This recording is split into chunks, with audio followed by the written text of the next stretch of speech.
Welcome to another episode of Hunting with Hadaway. Come along as old Hadaway takes you on various adventures throughout the Deep South.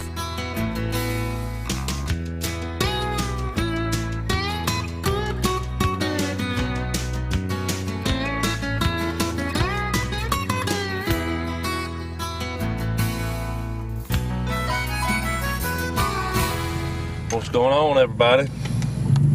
Had to come out here today, fertilize my Dove Proso millet. It's August 4th, and I thought I'd give y'all a tour of the Dove field, let y'all see how it's coming along. The last time I took pictures out here, it was June, maybe in 1st of July, but we're right around out here. Let y'all see what's going on out here. Right here, we're coming up on some short rows of sunflowers I planted. They're coming up pretty good. Of course, they got grass and weeds in them because I blame it on all the rain I got after I put out my pre-emergent herbicide. But they fish to throw some heads. Let's get out and look at them.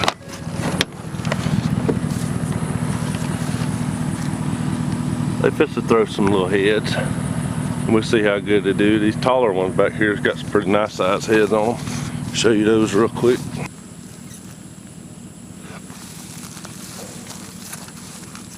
That's a good one. Right here we got the sorghum. All this yellowing you see is from a herbicide I put out here. The weeds took this crap over, and I had to put 2,4-D out here to kill some of these broadleafs. I'm sure it stunted it a little bit. It stunted my sorghum a little bit. But look at the heads on these son guys. That ain't nothing but pure seed. That's just to show you what size these heads are. And that ain't nothing but pure seed. And them doves love it. What I'm gonna do is some of these thinner spots where it ain't growing so well, I'll come down through here and bush hog these strips first, just to get a little bit of seed on the ground. And then if the dove like it, I'll leave it and let them eat it. This will be a few weeks before dove season. If the dove don't seem to come to it because of all this vegetation we got on the ground, then I'll disc those up, disc those rows that I bush hogged up. Then I'll come down on the rows next to it and bush hog with the bush hog set up just a little bit and try to throw that seed over into the rows that I bush hogged, or that I disced. That's my plan anyhow. I don't know if I'm gonna have to bush hog the sunflowers or not, or if they'll just come to them naturally.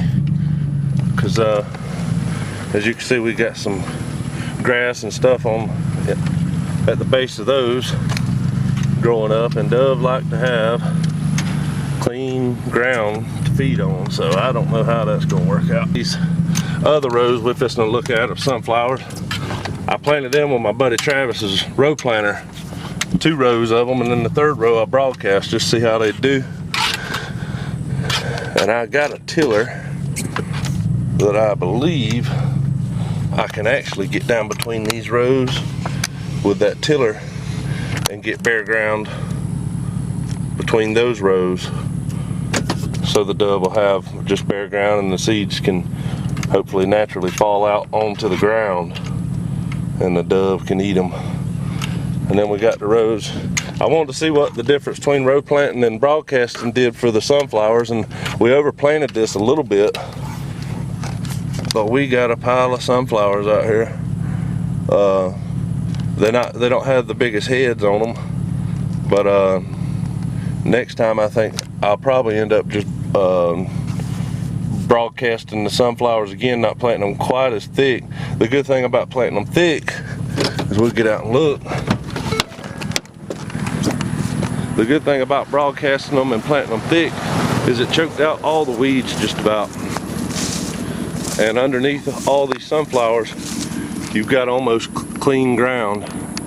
And that was a positive of broadcasting them. So it's probably gonna be a good possibility if I plant sunflowers again next year. The sorghum's been the easiest thing to grow. But if I do plant sunflowers, a strip or 2 of them, they're gonna be broadcast and they're gonna be pretty thick. Now we're right out here and look at the millet. This is what I just fertilized. It's wet out here. I may get stuck, but oh well, I'll go get the dang tractor and pull myself out. But this millet, I've got 3 rows of it.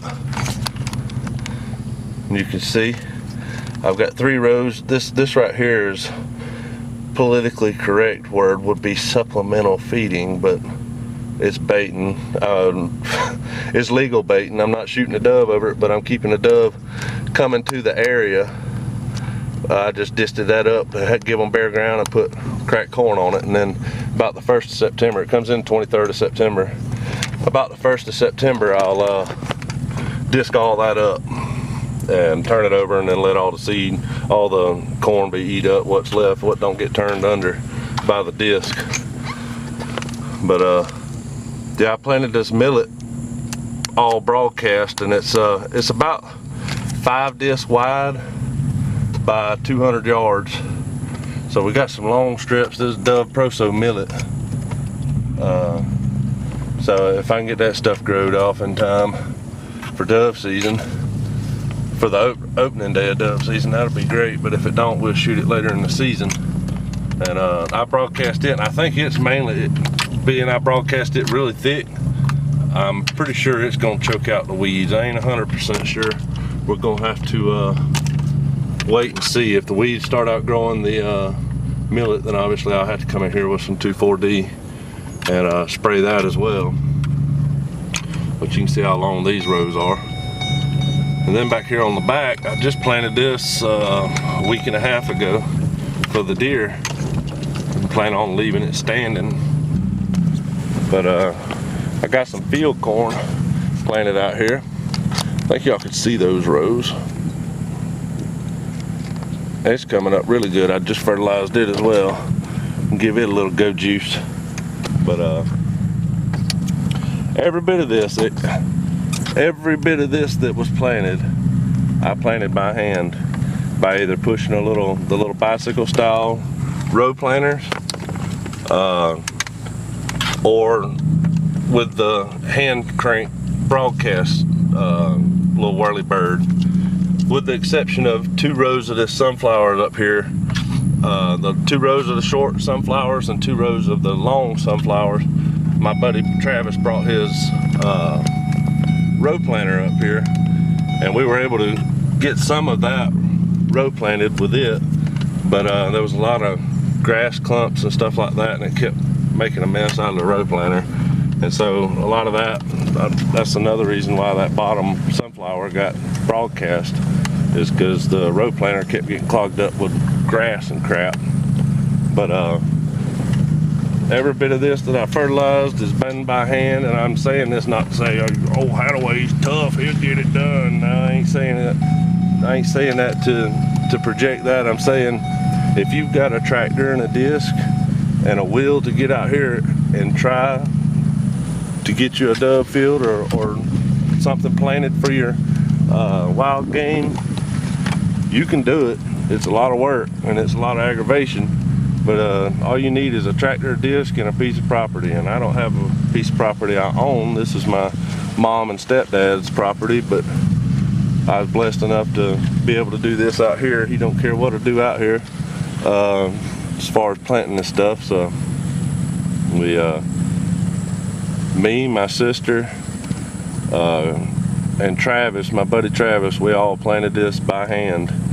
And yeah, if you got some people that's willing to help you financially or with the labor, man, you can get stuff like this done and have you a dove field, you know what I mean? But that's where we stand with the dove field. Good Lord's willing, we'll have us a good dove shoot. There was about 50 out here this morning when I come out here. It was raining. It's been raining all day, and I didn't record them. September 23rd is opening day, so if I'm off, hopefully I'll be out here. We'll be recording and busting some birds. I appreciate all my new subscribers. I've been picking up subscribers pretty regularly. I appreciate y'all and hope y'all enjoy the channel. To me, 1,100 and some odd subscribers, however many I got now, is a ton of people. Compared to some of the other channels, it's, I'm not a very big channel, and that's fine. But to me, 1,100 and some odd people bust the building code in any building around where I live. We don't even, I guess the football stadium might house that or seat that many, I don't know, but that's a pile of folks to me. And I appreciate y'all. And y'all stay tuned. We'll see y'all on the next one. Thanks for watching Hunting with Hadaway. Be sure to subscribe to the channel and come back for more videos from the outdoors.